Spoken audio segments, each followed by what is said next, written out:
is Wednesday on Daily Delivery. Michael Rand here. Glad to be back for another day. Hope everyone's having a good day out there today. A little windy, right? Woke up, wind's whipping around.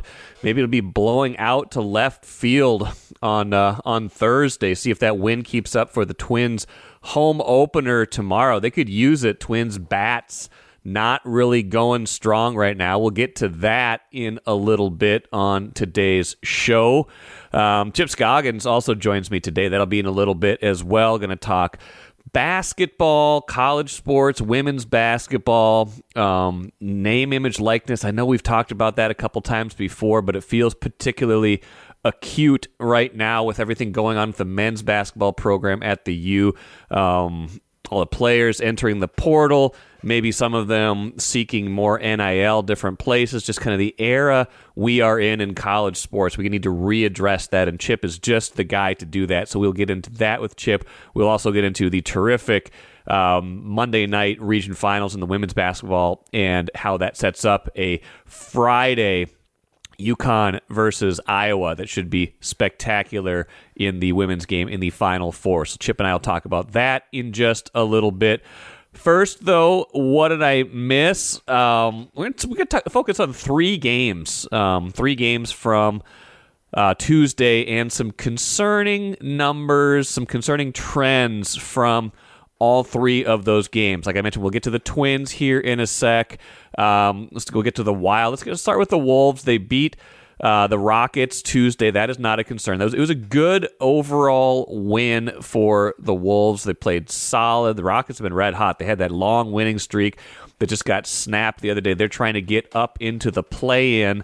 They're a couple games behind Golden State now in the play-in, so it's going to be hard for them to make up all that ground the rest of the year. But that's a good team. It's a quality win against a good team, a team that's been surging, a team that has a lot to play for. 113-106, got a little dicey at the end. It was like a 15-point lead that got trimmed down to 1, but they made the winning plays at the end. Anthony Edwards made some of those winning plays at the end, a couple of emphatic dunks towards the end, one on a fast break, one just in an off half-court set. Both of them coming off of steals, if I do believe. So the defense tightened up at the end, got the job done, got the game to the finish line. The concern I have, and it's a minor concern, this is just kind of like a trend line in the middle of the season, but Anthony Edwards, 0 for 19 on three-pointers in his last three games. And, after the game, he's like, don't worry about it. My shot will be fine once we get to the playoffs, things like that. And I do believe him, but that is one thing that against better teams, now Houston's a good team, against a better team, against a playoff team, you cannot have Anthony Edwards enter the playoffs in a shooting slump. He's got time to get out of it. I know it. The bright lights come on. I'm not saying I'm worried about it. I'm saying that is weird. 0 for 19. That is a bad shooting slump. To not make a three over the span of those games, to keep shooting it 6 or 7 times a game, and to see it not go through the hoop. And it just goes to show Ant is not a pure shooter. He's a good enough three-point shooter. He's a streaky, confident three-point shooter, but he is not a pure three-point shooter. He can't necessarily just shoot his way out of this slump. So watch that. I'm assuming it might even break out of it tonight. They play again tonight. Might even break out of it tonight. Then we're not worried about it anymore. Certainly better for this to happen than games 1 through 3 of the Western Conference first round of the playoffs. So just something to watch, how he's been struggling from 3 lately. Watch that the rest of the year. You want to see him out of that slump before the playoffs begin. And by the way, the Wolves have officially qualified for the playoffs, guaranteed of no worse than a top 6 finish. But again, they are hoping for bigger and better things. They are tied with Oklahoma City, a half game back of Denver atop the Western standings. The Wolves do have tiebreakers against both those teams, although Denver does look to have the more favorable schedule. The Wolves and Denver play one more time this year, in which a game that could, in fact, determine home court in the Western Conference playoffs. We'll see about that. Next concern, the Twins. 2-2 this year. That's fine, right? It's not where you want to be, but 2-2, no reason for panic. They won their first 2, got blown out the other day, and then lost a close one yesterday, 3-2 to the Brewers. Couple concerns, I guess. Number 1, the offense hasn't been going like they would hope it would be. Here's Rocco Baldelli on how they swung the bats in that 3-2 loss against Milwaukee. not a great day offensively for us. We did have a few swings, and it felt like when we did put good swings on the ball, they made some plays. And Buxton had 2 excellent swings. And we had a couple of others maybe, but certainly not enough. Some of those balls that we put into play, some of those are going to find some holes, I think, at some point. And, we got a couple doubles, then we're sitting there happy and something's going on. But we needed to do more offensively. It was with the way that we play sometimes and early in the season and the way that they play, it's not surprising to see good, well-pitched, low-scoring game right there. But when we do hit the ball in the barrel, we want to get something out of it. Overall, I think we could have had better at-bats, though. Their home run leader this year is Royce Lewis, a guy who's been on the injured list, who's been out of the lineup since the 3rd inning of Game 1. He hit a home run in the 1st inning of the first game this season. They have not homered since then. He is their home run leader. So the offense just not really clicking. I know it's early, right? You get, the games aren't as it's not as warm out in a lot of these places, although there was climate control inside the Brewers Stadium on Tuesday. Again, so 4 games in, that's 1/40th of a baseball season. If this was an NFL season and we were 1/40th of the way in, wouldn't even be halftime of the first game yet. So we're not panicking. We're not saying, oh my gosh, well, what's going to happen? They got to go trade somebody, bench everybody, change the lineup. Not saying that, but I am saying if this was supposed to be the strength of this year's team, if this was supposed to be the better or at least the equally good part of this team with the pitching staff, and the pitching staff carried them a lot of last year, if this was supposed to pick up some of the slack for missing some of those really good starting pitchers that they lost this past year, Sonny Gray, even Kenta Maeda, I put him in that category, guys that you could depend on in the rotation. If they were supposed to be picking up the slack with the offense, that is a concern right now. Again, just a concern, not a reason for a calamity.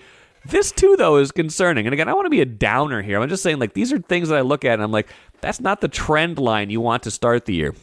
Pablo Lopez, great in the first start, gives them a ton of innings. He's going to give them innings all year.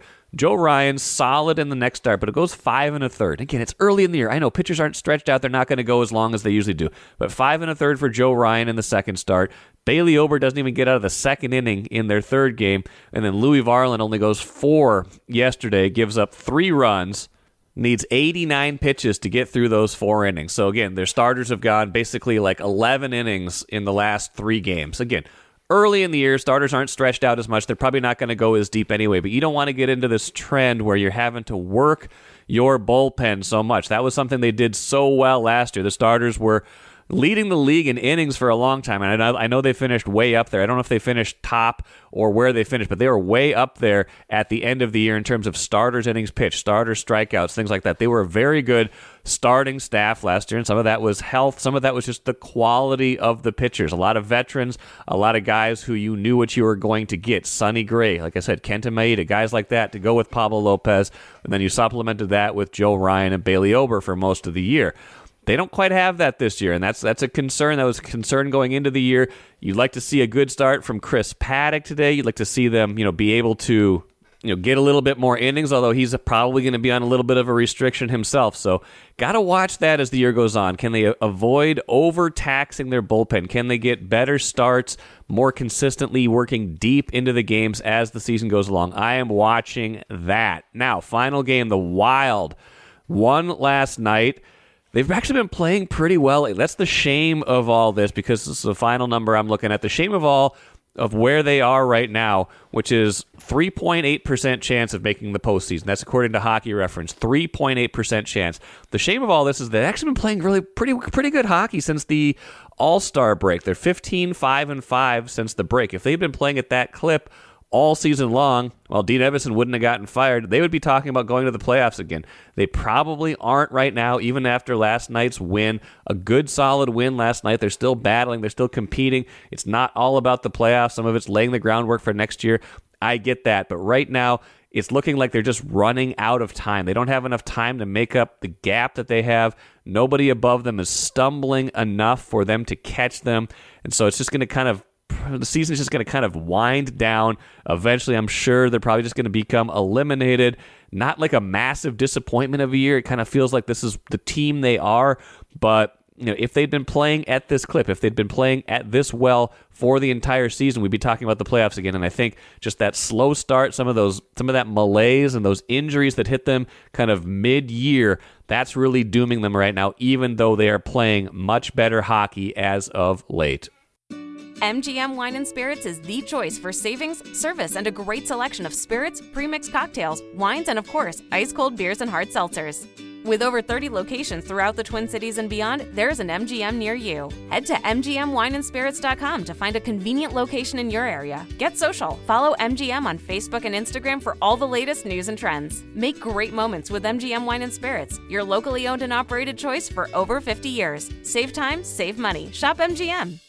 Let's bring in Star Tribune columnist Chip Scoggins right now to talk college sports, college basketball, the good and the bad. Chip, you wrote a column over the weekend. I referenced it actually in something I wrote on Tuesday about the landscape of college sports right now. This is not a brand new subject. We've talked about this before. Patrick Royce and I talk about this. Marcus Fuller and I talk about this, but it felt like it was just a fresh wound kick. I don't know what it is, but like it feels more focused and a little bit more personal, hits closer to home when all these Gophers players leave or not, they haven't left yet, but they say they're going into the transfer portal after a year of improvement under Ben Johnson. Again, they're not a Final Four team, but they went a second round of the NIT. They're a much better team. They're talking about, hey, if we all stay together, we could be a pretty good team. Next thing you know, it's all falling apart again. How are you supposed to be a fan of college sports right now, especially big time men's college sports? And B, if you're Ben Johnson, how are you supposed to build a program right now? Yeah, and thanks for having me, Mike. I think from a fan's perspective, it's probably never been harder to be a fan right now in terms of your emotional investment, because it's almost by the week. It almost feels like everybody walks on eggshells wondering, okay, who's leaving next? Yeah.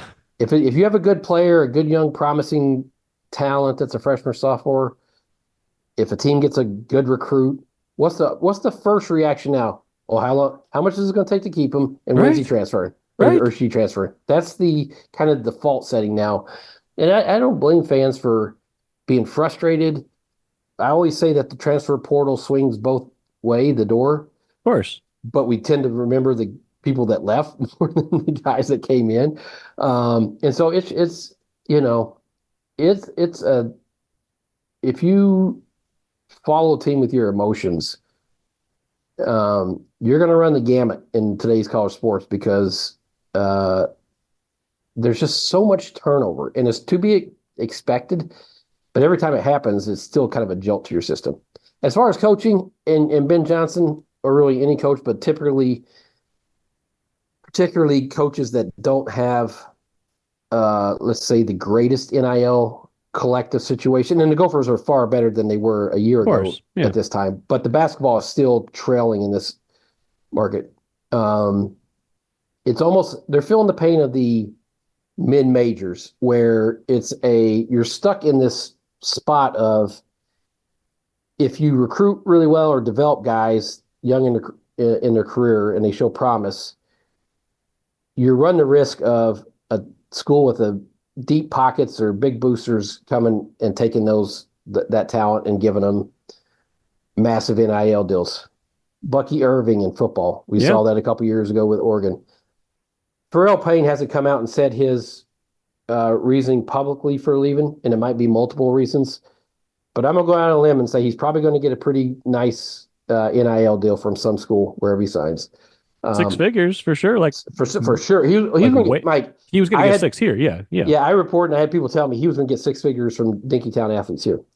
But the other thing is, Ben Johnson, with their NIL situation, and it's a lot better than it was, but they are not going to outbid blue blood programs. And so for transfers in the portal. So you run a risk of losing the guys that, have done something meaningful for you, significant, either proved, but you're not going to be able to replace them with these high-level guys that are in the portal, because you're just not going to be able to offer them enough money. And so I don't know how you build a program when you're constantly, every season, you're having to bring in 6, 7 new transfers. Now, I know Ben came out and said this week that he feels, knock on wood, reasonably confident, because I don't think you can never be fully confident, that Dawson Garcia, Elijah Hawkins, and Cam Christie will return. Okay. And Mike Mitchell, his dad told Marcus Fuller of our paper, is going to come back, so we know that. And Elijah Hawkins said before I think in the Big Ten tournament that he was going to come back. Now, let's wait and see. I mean, Pharrell Payne obviously was told Marcus he can't wait to get everybody back too. Then next week. So I always, until that portal window closes, you never know who's going to be there. But if this is it and they've lost 5, and I would really say the only big loss is Pharrell Payne. The other guys were either minor role players in the rotation or not in the rotation at all. But it's still 5 players that you have to replace and find new guys in the portal. So I know this is where we are in college sports. It's just for old guys like me that are used to a certain thing, it's taking some getting used to, and I'm still not used to all the turnover. And you don't begrudge necessarily a player for going after a life-changing amount of money. It's not the players that broke the system, and we're not even necessarily saying the system is broken, but if you open this up to a point where there's very little regulation to it, it's essentially we sometimes we cavalierly toss around phrases like the Wild West, but it feels kind of like that right now.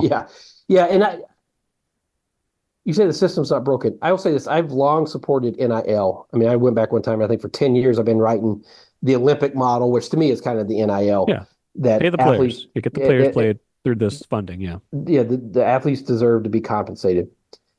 NIL was not meant to be pay for play. NIL was not meant for rich schools to poach and illegally tamper with players on another roster and go through intermediaries or just flat out, have collectives call them and say, here's what we would offer you. That's not what this was meant for. And so there has to be, I don't know what the solution is to it, because you're never going to be able to crack down on all the tampering and all the things that are going on right now with schools contacting athletes at different schools and saying, here's what we have to offer.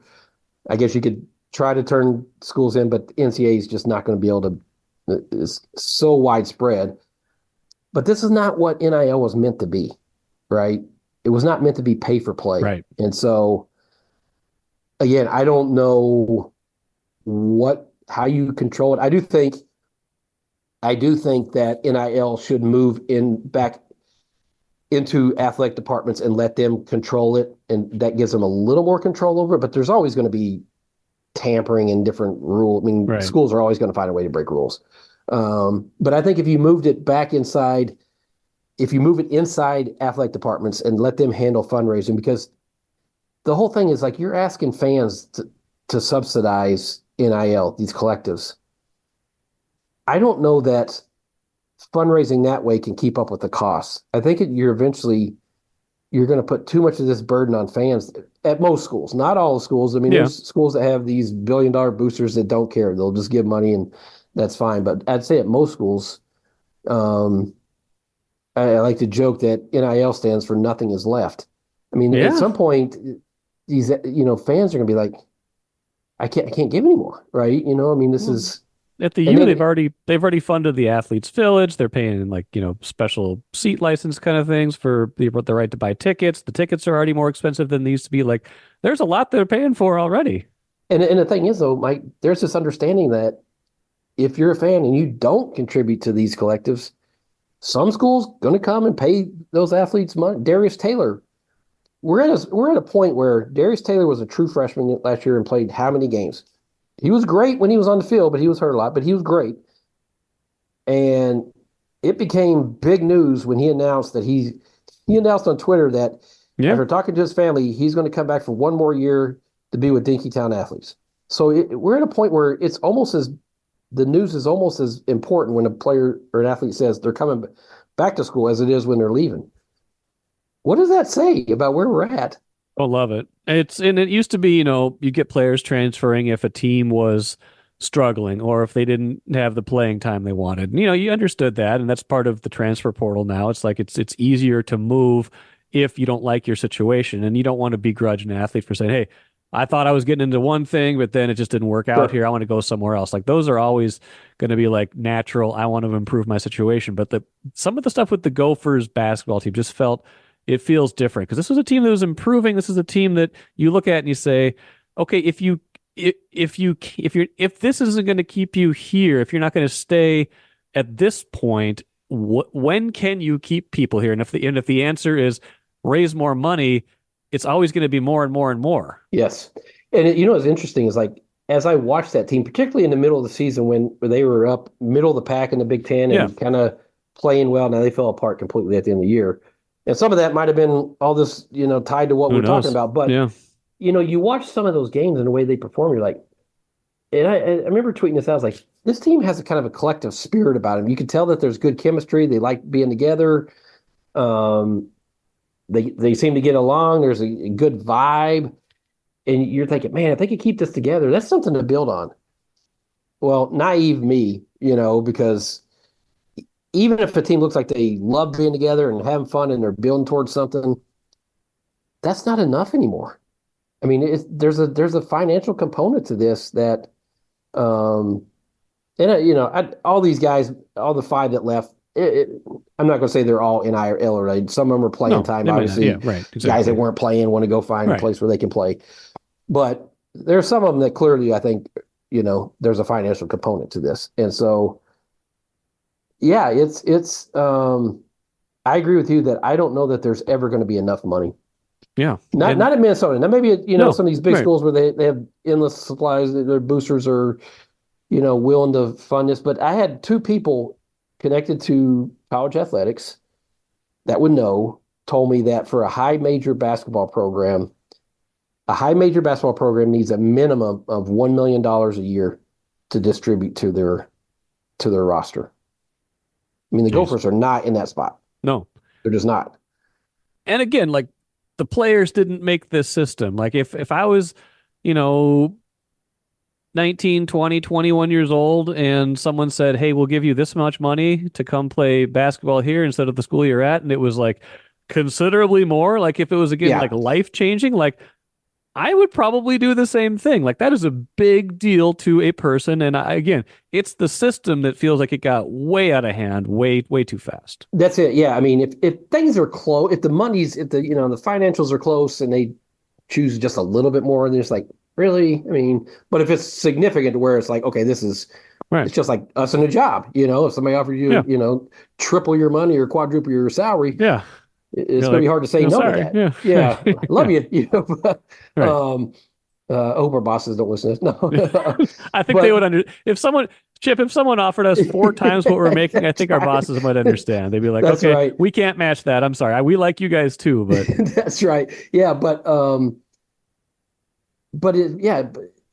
there's, I don't know.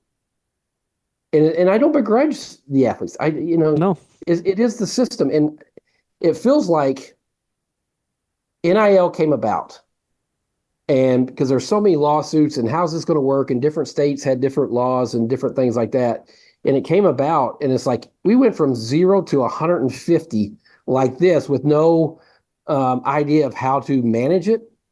And then if there's basically no rules and everybody can do kind of whatever they want to do, that the schools that have, there's always people that cut corners, right? They're going to, find ways to find loopholes or find ways to do things illegally or tamper or whatever. And so we just went from no NIL to the Wild West. And it is the Wild West. When you hear like, what schools are offering athletes, what, athletes are jumping from here to here to here to here and saying, I got these different, it's just, it's hard. You talk to people that are in that business and I asked someone when I was doing my column, I said, where do you think this will be in 3 years from now? Yeah. And this person said, I can't think 3 years from now. I can only look as far as the next transfer portal window. Like we have to keep the roster together. Like that's literally what the whole focus is, just keeping your roster together. Yeah. That's a hard way. That must be an exhausting way to live. Royal Credit Union's Smart Checking accounts offer no monthly fees and no minimum balance. Enjoy financial freedom when you open your Royal Credit Union Smart Checking account online at rcu.org/go-checking. Insured by NCUA. Transitioning to some women's basketball stuff, it was even kind of jarring on Monday, even though I'm sure I've seen it before, like in the middle of a college basketball game, seeing a Caitlin Clark commercial. A lot of them, yeah. Like, what was it? I think it was the insurance, or I can't remember what it was. Yeah. State Farm. I was like, yeah, this, okay, of course they can do this now, but like what? Like, I'm sure she and Paige Beckers are going to play on Friday. Their teams are going to play Iowa and UConn. It's going to be very highly anticipated here and everywhere. Both of them are probably doing just fine in their NIL deals as well, because they're doing fine. They're pretty popular players, and women athletes have done very well in NIL as well, as I think a Star Tribune study showed, and national studies have shown. But Monday night's basketball was great. What's your kind of takeaway as we kind of think about these two players and what we hopefully will see Friday night and what we did see Monday? Yeah, we are at a undeniable moment in women's basketball, but I think women's sports and the broad appeal of these athletes. And I'll put in there Angel Reese, Juju Watkins. I mean, that Elite Eight, those two games Monday night were fabulous. You had this star power. It lived up to the hype. We're seeing players, play the way, I mean, you look at the way Caitlin Clark plays and the shots she takes. We haven't seen that before. And it's this marriage of great talent, unique talent, the way they play, their skill sets, creativity, shot making, all that, social media, NIL, and this understanding that women's sports are fun, entertaining, highly competitive. And so you're seeing, between Paige Beckers and Caitlin Clark, they are spokespeople for Nike, Gatorade, State Farm, Buick. I mean, these are massive national brands. And you're seeing these commercials and you see, their popularity. And this is just a moment. And I think I'm glad that people that might have been non-fans or just didn't pay attention are giving it a chance, because they've heard of Caitlin Clark or they've heard of Paige, and they're kind of seeing what the buzz is about and the headlines and leading Sports Center and on these different things. And then you watch them like, holy cow, I mean, they're incredible. Like when you watch, it is hard not to watch Caitlin Clark and not be entertained with the shots that she makes. And so it's fabulous, this moment. And we obviously know a lot about Paige. I think about it, I think about this a lot. I saw her last spring. She was doing an NIL deal at a food shelf at her middle school that she went to in Hopkins. And after all the thing was done, I was talking to her in the hall, one-on-one there. I was like, and she had flown in just for this, and it was, raising all these, doing this great charity work. And I was like, man, Caitlin is like, or Paige. I was like, I remember the first time I had talked to you, you're an 8th grade little girl, and your dad was there, and I interviewed after practice, and she kind of laughed. She's like, yeah, I can't believe, this was, not too long ago. 7 years ago, probably. Like and to see the platform that she has now and the women's athletes have now, and there's just this anticipation for, those elite games, and now this Friday night Final Four. And I'd say there's some people that are as excited for this as they are the men's tournament. When's the last time we talked about it, said that? Yeah. And so it's just this perfect storm of things that are happening, and it's a moment. And I think it's just going to springboard to even more and more interest and following into the women's game. And I think the women's game has been growing and getting better, every year for quite some time. But it's felt for a while like those who were super invested in the game had to try to talk other people into getting invested, or give this a try, watch this, see this is actually really good. You're going to like this. It's not tokenism. You're going to like this because it's the action is really good. And I think it has been for a while.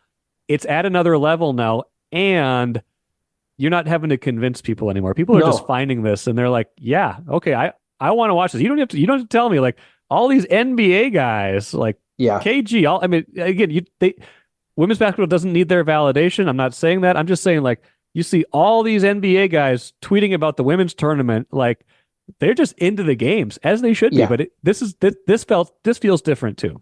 Yeah, and Gino Auriemma, the UConn's Hall of Fame coach, said last night after the Monday night after the win to get him to the Final Four. Someone asked him about just the significance of that night and having such star power on display on TV, and I'm sure the TV numbers are going to be just astronomical. And he said these women have kind of dragged people into the 21st century in terms of understanding that they're great athletes, just unique talent, fun personalities. They play with confidence. The product is really good. And so, it's not like they have to convince you that, hey, this is good. No, it's like, just turn on the game and watch Paige Becker's plays. Watch Caitlin Park play. Watch Juju Watkins, the shot making that they do is like, this is high level basketball. And so it's fun. It's entertaining. And I mean, last night, Iowa and LSU, top 2 scoring teams in the country. Yeah. I mean, they're averaging 90 points a game, you know? I mean, it is great fun. I'm sure I'll watch, a lot of the men's Final Four in the championship game. I know I'm going to watch Friday night. I got to imagine. I think this, if I'm wrong, I apologize, but I think the LSU Iowa championship game last year was the most watched. I do believe that's correct. Yeah. I think it's 9.9 million, right? I have to imagine UConn, Iowa, Paige versus Caitlin on Friday night is going to blow past that, right? It's going to be 10 million plus, I would guess. When you talk about probably the two most, Caitlin for sure, and Paige and UConn's following. And, I think people remember, 2021, Paige was the first freshman to be National Player of the Year and won all these major awards and went to the Final Four. And I was there in San Antonio that night. They lost in the semifinals, but you're thinking, okay, this is going to be a run of 4 of these for her, and then things happened. She got there the next year and they lost to South Carolina in the championship game, but then injuries and stuff, injuries all that year and then missed all of last season. But she, she wasn't obviously at Caitlin's in terms of widespread national at the point, but I mean, it's Paige Beckers. Everybody knew and loved her. She had a huge following, social media and all that. So it's not like she's unknown. It's just she's had a different road because of injuries. But this will be the rematch, or first time they played since in that 2021 tournament. UConn knocked out Iowa in the Sweet 16, and they haven't played again. Wow. But they used, I was texting with Paige's dad today and her AAU coach. They used to play against each other in AAU in high school, and they know each other well. And they played on the USA basketball U19 team that won a World Cup or world title. So they know each other well. And that matchup, I hope they guard each other because that could be a ton of fun. Well, final point on this, like, NIL is kind of, Paige is coming back for another year. Like this is, she probably wants to, play with her friends, compete again like this, but like probably makes it easier for some players to come back for another year. You don't have to start your, your earning clock in the WNBA, things like that. Like that is, one of the differences in how there's tons of women's players in the transfer portal. I'm not saying there isn't. Yeah. This is the difference between the women's game and the men's game. You stick around, you might still make a lot of money there, and you don't have all these one and dones in the women's game. It feels like it's had a much more detrimental impact on the men's game so far, even if there are a lot of transfers in both cases. Yeah, and I think I still think competitors at the highest level still want to play against the best competition in the world, WNBA. Yeah. What I hope this does, and I think it might, I haven't seen the data yet, but I think it might, because a lot of women that go to the WNBA play overseas in the off season because that's how they make more money there. Yeah.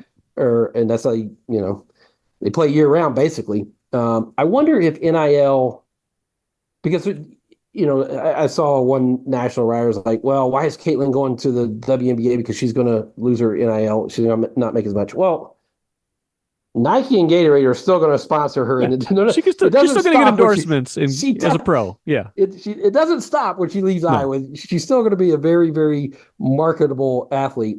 But I wonder for, as these women players sign contracts with marketing and endorsement things, if that will entice some of them not to go play in Europe and just have their WNBA season and be able to rest and recover and work out and not have to go do that or want to go do that as much. I don't know. It'd be interesting to see if there's that data. But yeah, I mean, Paige is coming back, and I haven't seen the financials on her reported lately, but I think she was at like 1 million reportedly.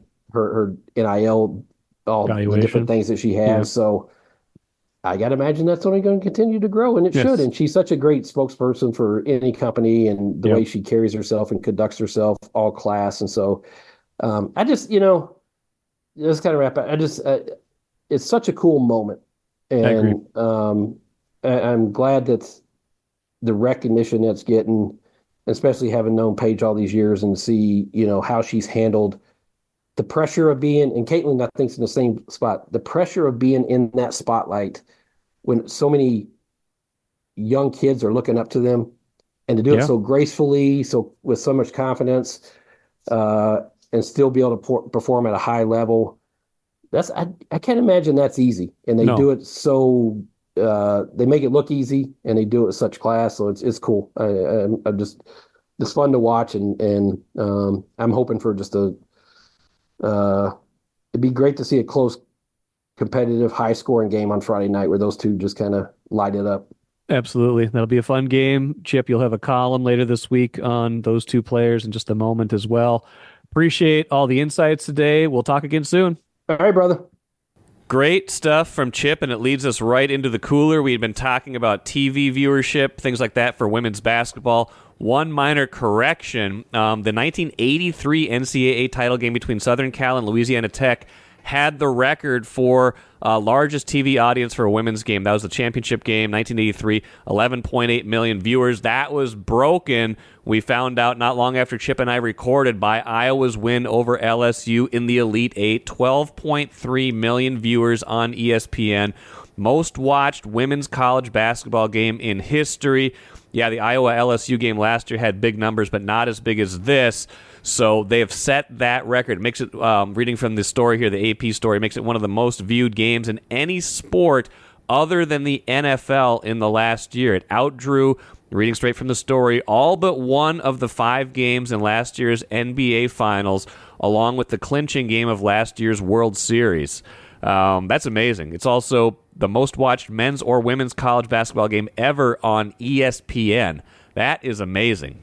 Setting huge numbers, and like we said, I would imagine this record will stand for maybe a couple more days. I could very easily see that Friday game between UConn and Iowa surpassing that one. Now, maybe Monday versus Friday is a different thing. I don't know exactly how that works for TV audience, but I have to imagine this will be a very anticipated game, this Friday game between UConn and Iowa, like Chip and I talked about. So we'll see what the TV numbers are for that, but very impressive that they have set that record right now.